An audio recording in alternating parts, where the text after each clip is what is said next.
Ook het pension- en wenhuis van de haardvertochte wordt binnenste boeten keerd. Vlieden week al waard in een square bij het pension een hennepkwekerij aan Dutsen met 2100 planten. Baasje, de dij vakriest, kan bij de politie nije tip binnen dat in de tuin een man begroeven wie die het vermoorde wezen zou. De jongens werd het stoffelijk oerskot van de 26-jarige Laude Jong uit Moddergat opgroeven. Op eerste kriesdij werd het tweede vond, waarvan de politie de identiteit nog net vrij jong had. 25 jaar na de pensioenmoorden in Ajem komt journalist en auteur Margriet Brandsma met nieuwe informatie over de zaak. In het boek De Heks van Ajem wordt inzoomd op de zaak die het in 1997 een soort losmaken in binnen- en buitenland. Veroordeelde Marianne van der E. had altijd ontkend dat zij bij de man ombracht hebben zou.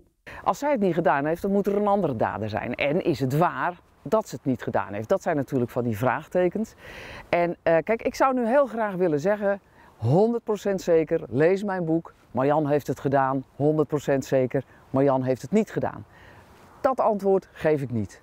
Wat ik wel heb gedaan, is ik heb heel goed gekeken naar wat is er nou precies gebeurd in het rechercheonderzoek en wat is er nou precies ook gebeurd tijdens het proces. En daarvan kun je zeggen, daarvan zijn toch wel een aantal dingen omgeven met grote vraagtekens. Vlak voordat Brandsma naar Van der E. tassoe om te praten hoe 1997 verstoorde de vrouw. Een van die vraagtekens werd Brandsma een antwoord op proberen te vinden, is de timing van de onjefte troch informant Jaap en Ajemer Ernst. Daartroch binnen zij beiden tjoegen en geen belutsenen als verdachten.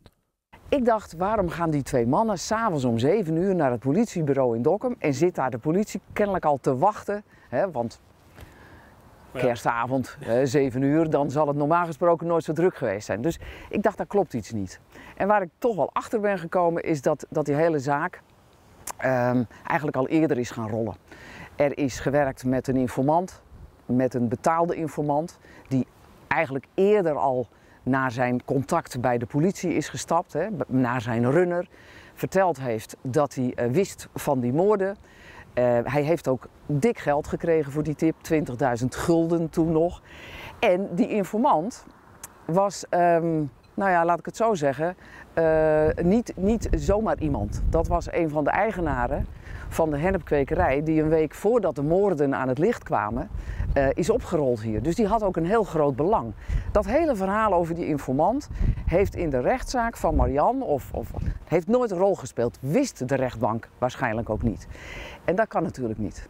Brandsma had tijdens haar onderzoek en het schreeuwen van het boek, maar haast elke belutsende sprutsen die het praten woe of koe.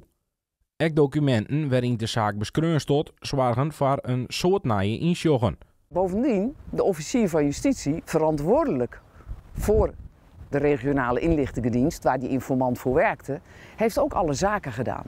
Iedereen binnen het OM zegt toch wel, die ik daarover geraadpleegd heb, uit oogpunt van integriteit was het veel beter geweest als juist die officier het niet had gedaan.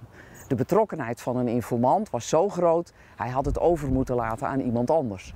Nou ja, dat zijn van die dingen die tot nu toe niet bekend waren. En ja, die wellicht, want Marianne heeft nog steeds een advocaat, wellicht voor die advocaat reden is om te zeggen van misschien moet de zaak toch nog weer een keer heropend worden. Of de advocaat Paul Agda dat ik echt dwaan is afwachtjen. Het verhaal De Heks van Ajem bloot, ek 24 jaar na dato, nog altijd verbazen.